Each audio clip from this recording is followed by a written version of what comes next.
A. Driving and traffic regulations. In the UK, you must give way at a give way sign and at a roundabout, where traffic coming from the right has the right of way. You must give way to pedestrians at a pedestrian crossing. In some countries, sounding or beeping your horn is prohibited, except in emergencies.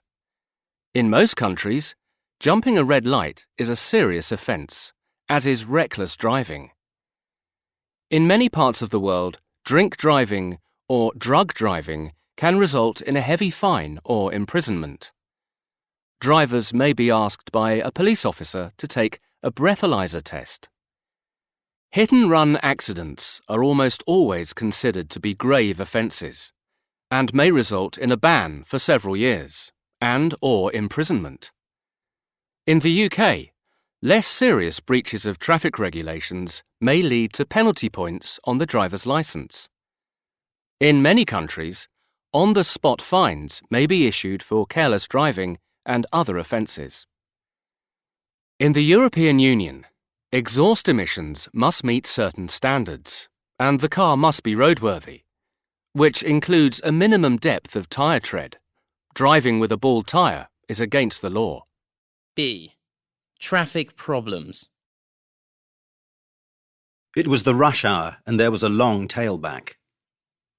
There's always congestion in the city centre. You have to pay a toll on the new motorway.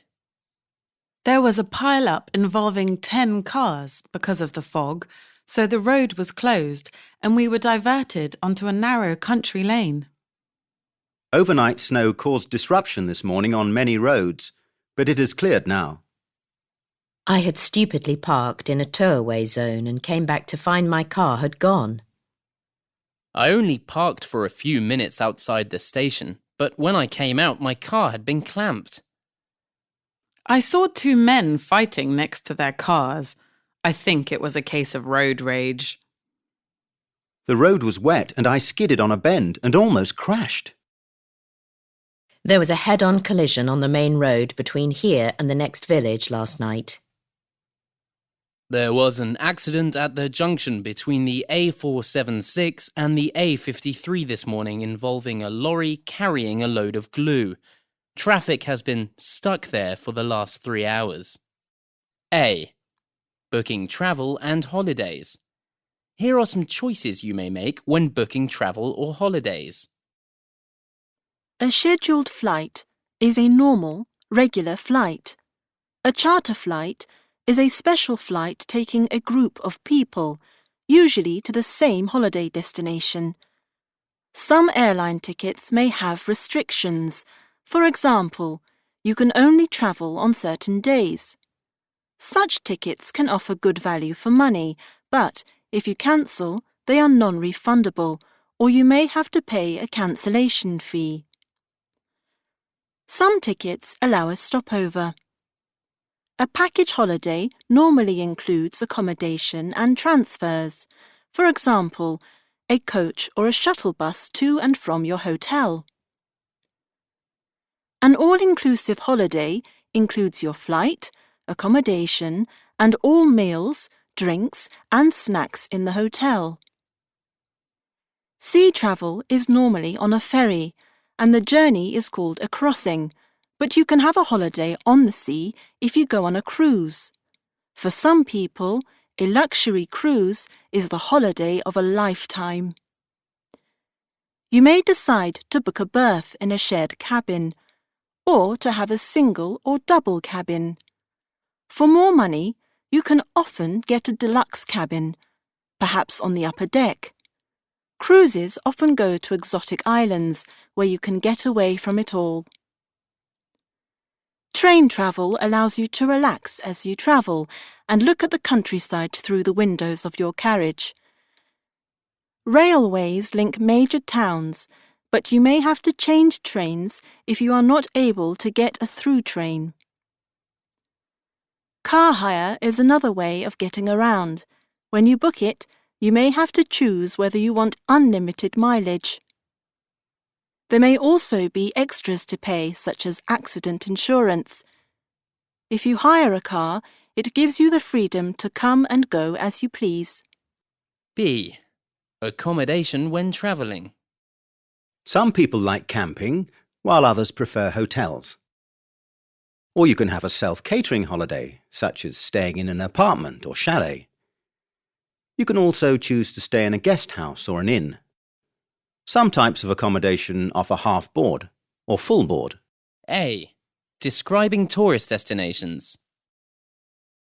If you're the type of traveller who wants to escape the crowds, get off the beaten track and get back to nature, take a closer look at Suriname. Suriname's tourist sector is relatively modest, and the emphasis is on what makes the country different for the discerning traveller.